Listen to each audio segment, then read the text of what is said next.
These trying times measure our strength, capabilities, and power. Together, we can cope with this challenge and live life with peace and happiness. With this, we shall now go on to the session on psychological first aid. With us today is our Medical Officer 3, Dr. Maria Aurora Luma-ad. Good morning, DepEd Bohol, and I'd like to acknowledge the presence of our dear SDS Dr. Bianito Dagatan and the rest of our honorable guests. So welcome to our program, the Joint Brigada Eskwela and Oplan Balik Eskwela. And I'm so grateful that we have come this far despite our present situation, and this is because we have been working together with full cooperation. I'm speaking of the rest of the Bohol Division, cooperating with the provincial government of Bohol. So I'd like to express my gratitude for everyone's cooperation. And back to our program. So with our Joint Brigada Eskwela and Oplan Balik Eskwela, the medical section will be presenting to you a session on psychological first aid. We believe that this is very timely for us. In fact, it's part of our program that within the first few weeks of our school year, we should be giving psychological first aid, and particularly remote psychological first aid, since we will still be considering social distancing. So we would like to present to you at least a 30-minute video. With this learning material, we do hope that we will be able to achieve what we hope to give you, some substance on remote psychological first aid. So here goes our 30-minute video.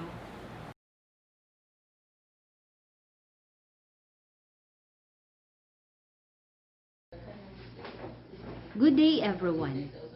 Today, I'll be talking about remote psychological first aid, or the RPFA, in the context of COVID-19 pandemic.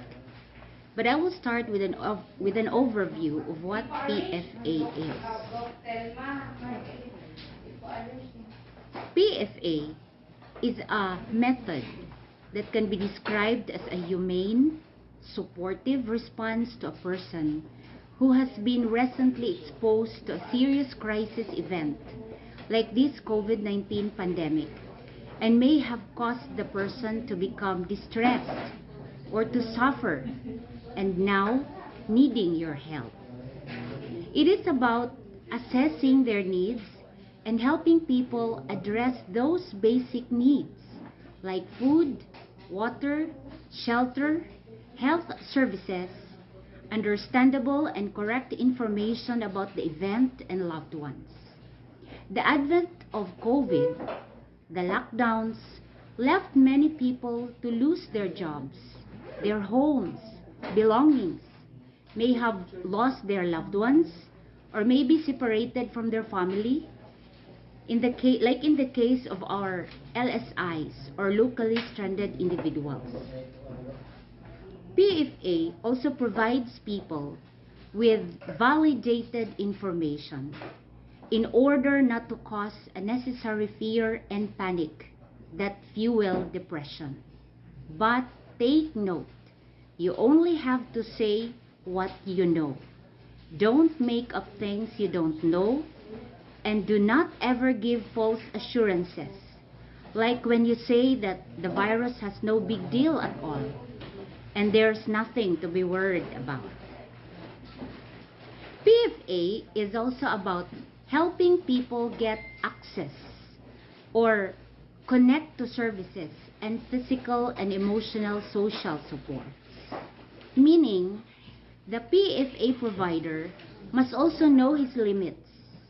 Get help from others, such as medical personnel, your colleagues, or other people in the area, local authorities or community. Just be a PFA provider. Do not act as a police, a lawyer, a nurse, a doctor, a psychologist, or a psychiatrist. Instead, connect or refer the person to them. So, PFA is simply being there for the person and help the person to help himself and to regain control of his situation, to stand up and to start all over again. And it is not necessary to have a psychosocial background or skill in order to offer PFA. Anyone, anywhere can make a difference. And what is remote psychological first aid? And what are the options? Social distancing or physical distancing is never a reason for not being able to extend psychological help, because it can still be bridged by keeping social connection with others through modes of communications like phone calls or video calls, emails, and other social media platforms. So, no one should be left behind a crisis. Your support makes a difference, and we recover better together. PFA has 3 action principles: the look, the listen, and the link. These action principles will help guide the PFA provider on how to view and safely enter into a crisis situation of another person. There are physical signs to determine if you are going to do PFA remotely. Like when the person starts posting hugot in social media, like I quit, or bidding goodbye to friends and family in social media. Another sign is social exclusion or detaching from social relations, and the person no longer responds to calls and messages. And for teachers and learners, there might be low work productivity. They may have poor work output, do not submit requirements on time, and do not attend meetings anymore. Seeing these signs, it's high time for you to ask, but never assume.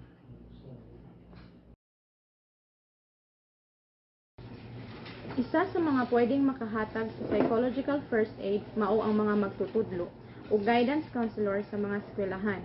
Ingon man sa mga katigwangan, ang eskwelahan mao ang ikaduhang puloy-anan samtang kita nagdako, ug ang atong mga magtutudlo mao ang atong ikaduhang ginikanan. Ug tungod kay mas taas ang oras sa mga kabataan diha sa atong eskwelahan, kinahanglan gayud nga makakat-on ang atong mga magtutudlo unsaon paghatag sa psychological first aid. Ang Department of Education adunay Psychological First Aid Program o PFA nga nagsunod sa maong giya. So una, mao ang 3 core action principles of PFA o kini mao ang 3 L's o look, listen, and link. Sa look, bantayan nato kung kinsa ang nanginahanglan og psychological support. Sila mao ang mga survivors nga adunay gibati nga negatibo nga reaksyon o emosyon tungod sa disaster. Sa listen, kinahanglan ang tamamati og sa mga impormasyon na isulti sa mga survivors ug andam kita nga muhatag og suporta ngadto kanila. Link, isip psychological first aid provider, kinahanglan ato silang matagaan og practical assistance ug ma-refer nato sila sa mga social support nga ilang gikinahanglan. Ilabi na gayud kung makita nato nga aduna sila gipakita nga mas grabe nga simptomas nga nanginahanglan og specific attention medical o psychological support sama sa mga suicidal attempts ug uban pa. Ikaduha, adunay gisunod nga module ang pagbuhat nato sa PFA ug mao kini ang PFA module o Supporting, Enabling, and Empowering Students module. Ang PFA module usa ka manual nga adunay psychological interventions alang sa mga secondary school age students sa panahon nga adunay disaster o emergency situation. Apan, pwede kini magamit sa bisan unsa nga age bracket. Aduna kini siyam ka easy to follow and implement modules. Apan ang naunang upat ka modules gibase sa mga main objectives sa PFA. ug kini kinahanglan pagabuhaton dayon unang adlaw hangtod unong kabulan pagkahuman sa emergency o disaster situation. Ang naunang upat ka modules mao ang: first is validating and normalizing feelings. Second, calming down and controlling one's emotions. Third, linking, identifying, and addressing needs. Ug ikaupat mao ang sources of strength. Ikatulo nga giya mao ang mga activities sa kada modules nga gigama sa CCP Sining Galing o Cultural Center of the Philippines. Sa pagbuhat sa PFA or Psychological First Aid gamit ang mga modules sa CIS Manual, kini makahatag og experiential approach to learning. Tanang sessions pagasugdan gayud og unfreezing activities nga makatabang sa pagpakalma o pagpagaan sa gibati sa mga survivors ug estudyante. Unya, pagasundan kini og mga activities nga gisunod ang CIS Manual. Kada human sa matag activities, iproseso o ianalisa ang mga outputs aron kini makaawhag sa mga survivors or estudyante sa pakiglambigit sa mga group discussions. Mga pahinumdum kung magbuhat sa mga activities sa PFA, pinaagi sa pagsunod sa CIS Manual modules, kinahanglan, age-appropriate ang mga activities, ug mas maayo kun ang mga modules pagabuhaton gamit ang kaugalingong pinulungan.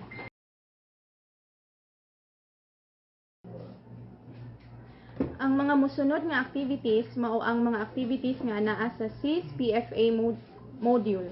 Example activity for the first module, which is validating and normalizing feeling, is the music art therapy. So at the end of the session, participants should be able to: first, express one's feeling through art and body movements. Second, identify feelings or reactions related to the disaster. And third, accept that all feelings and reactions related to disaster are normal and valid. So materials used for music art therapy: band papers, crayons, and playlist of various songs. The participants will be given band papers and may choose 2 of their favorite colors of crayons, 1 in each hand. Then participants must secure the paper by taping its corners on the table to prevent it from moving. Write their names on any part of the band paper. Facilitator will play variety of songs, 4 to 5 songs. For each song, the participants will respond to the music by drawing what they feel on the band papers given to them. When each song stops, they are to change the color of the crayons they are holding. After the activity, you may conduct a short sharing of the output.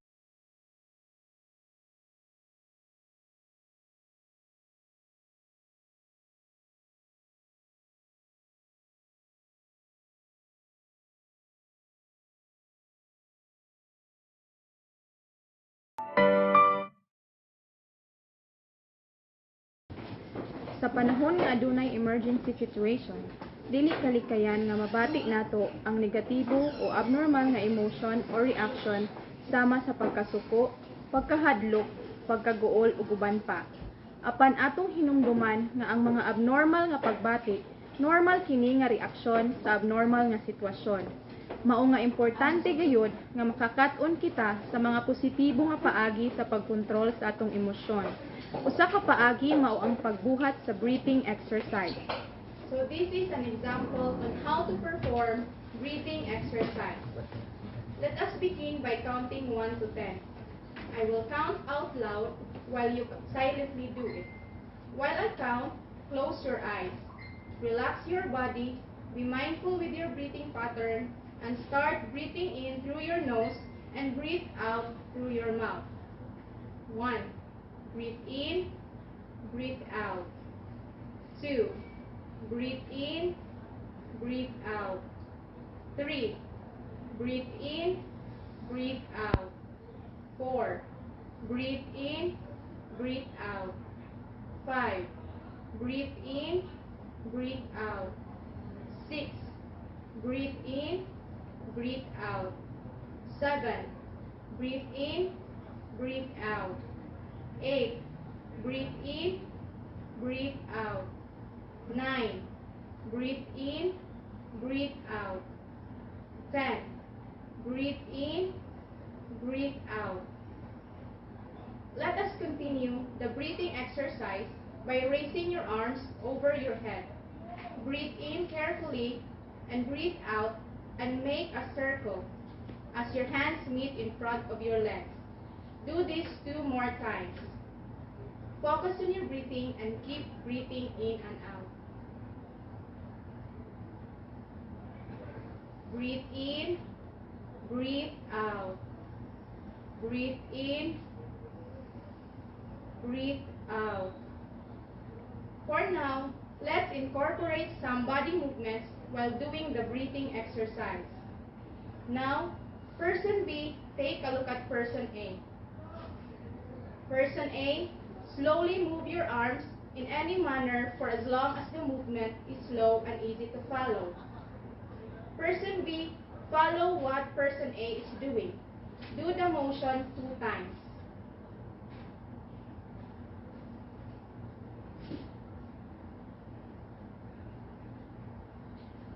Now, let's do our first action once more. Breathe in, arms up, and breathe out, arms circle outwards and down. Now, person A, look at and follow person B's arm movement. Person B, do the movement 2 more times so that person A can follow you.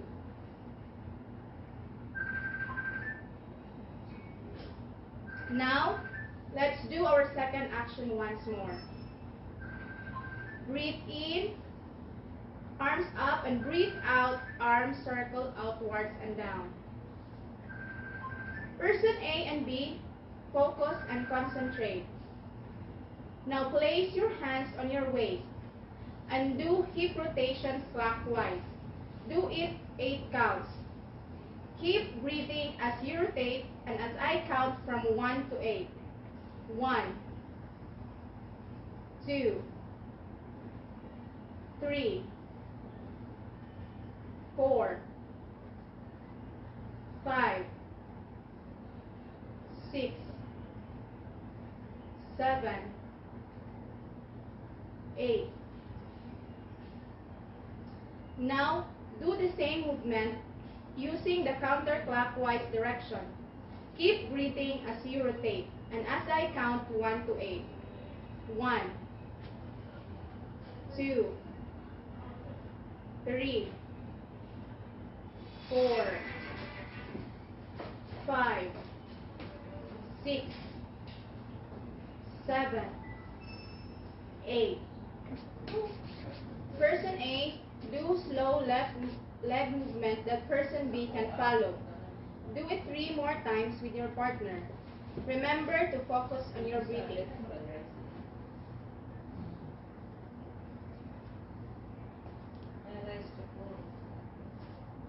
Person B, do a slow right leg movement that person A can follow. Do it 3 more times with your partner and remember to focus on your breathing. 1, 2, 3. To end our breathing exercise, raise your arms over your head. Breathe in carefully, breathe out, and make a circle as your hands meet in front of your legs. Let's do this 3 times. Arms up, breathe in, breathe out as you form a circle. Breathe in, breathe out, breathe in, breathe out. Then bow to your partner and position your body in a comfortable position.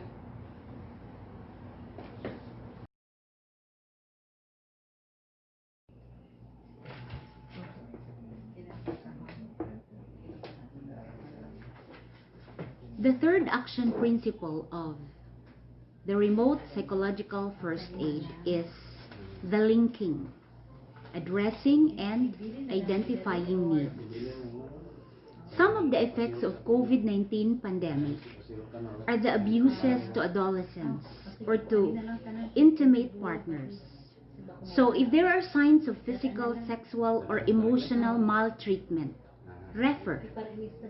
If a referral is needed because of child abuse concerns, involvement of the police or a child protection unit is most likely needed. Children who are affected by a crisis may be at risk of sexual violence, abuse, and exploitation, which tends to be more common in the chaos of large crisis situations like this COVID-19. In case sexual abuse is suspected, make sure you are familiar with the procedure. Never link a child without the presence of parents or consent from parents or other legal guardian that you are going to accompany the child. Make sure that you are aware of the correct first point of referral. It may be medical services or the police. If you do this incorrectly, you may cause difficulties in the case management ahead. Now, when to refer?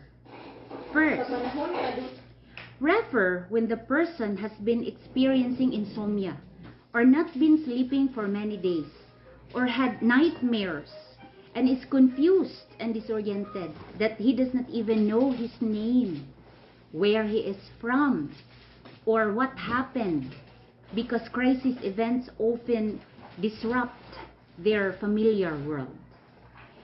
Refer also when the person is so distressed because of extreme fear that interfere with their daily functioning, not being able to care for themselves or their children, not eating or drinking, not able to make simple decisions. Other signs of distress are physical symptoms. For example, the person is experiencing shaking, headaches, feeling very tired, loss of appetite, aches and pains. Or he or she might be crying, there is extreme sadness, irritability, and the person is quick to anger. And then he has guilt feelings or shame and expresses extreme worry that something really bad is going to happen. Sometimes it helps to take a break from watching, reading, or listening the unvalidated news stories about COVID, including from social media. Because hearing about the pandemic repeatedly and keeping watch of the increasing number of positive cases and deaths can be upsetting. So better unplug yourself from the constant news cycle. Another consideration is you have to refer if there's a dramatic change of the person's behavior, can no longer be controlled and behaves in an unpredictable or destructive manner. Refer also if the person talks about hurting or killing himself. Even before COVID happened, we already had serious increase in mental health problems.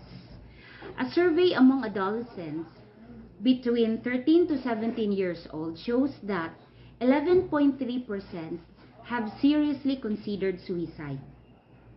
The ECQ, the loss of schools in which our students were not even able to say goodbye to their classmates, canceled school activities or graduation rites, loss of contact with friends, the anxiety and stress, they all can lead to serious mental health issues and might become the second wave pandemic after this COVID crisis. Next is you can refer if the person shows signs of dependency on alcohol or drugs.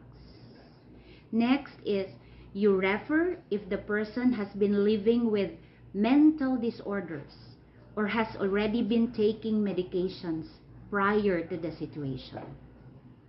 Next is the sad fact of COVID-19 pandemic is that it may worsen existing medical problems and impact future health, like the problem of malnutrition, kidney disease, hypertension, heart ailments, and some communicable diseases because children or people don't anymore go to the health centers to get vaccinated, as access to health care became even more difficult this time. But then you still need to link to health services and refer when you know that the person has been chronically ill and needs proper medical intervention.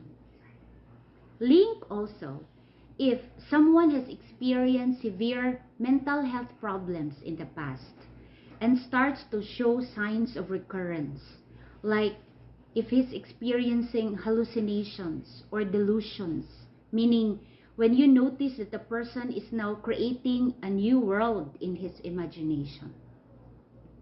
And you have to link also if the person experiences prolonged apathy, lack of enthusiasm, that he is already appearing withdrawn or very still, not moving, not responding to others, or not speaking at all.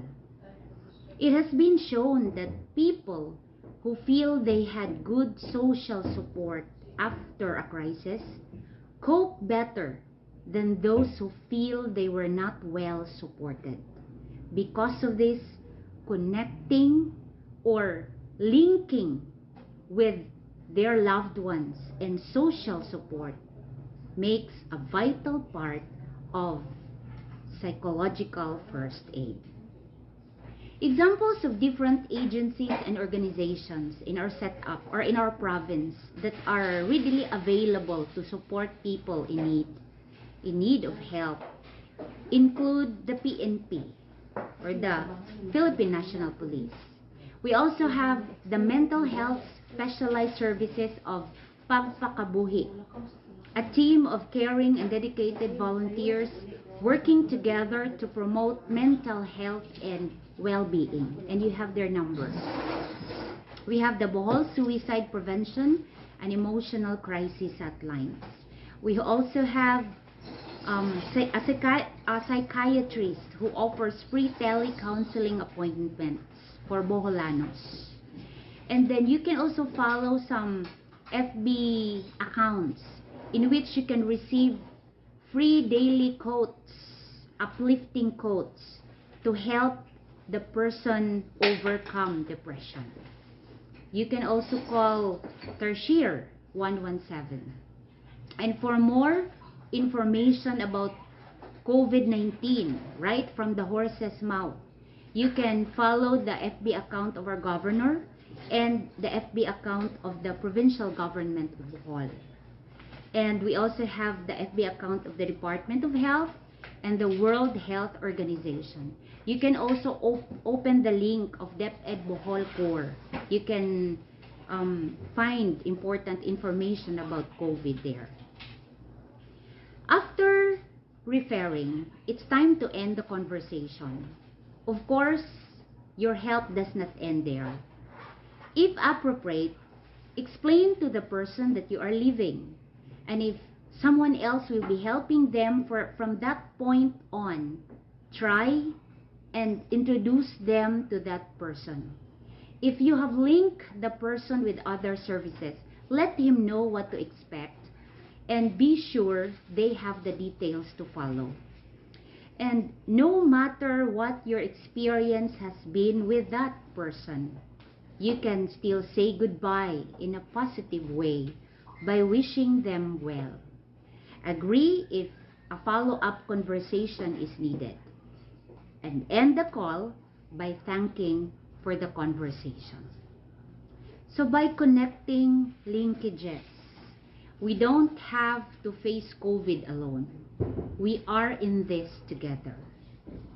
Always remember that our negative responses to COVID-19 are but normal reactions to an abnormal situation. Thank you.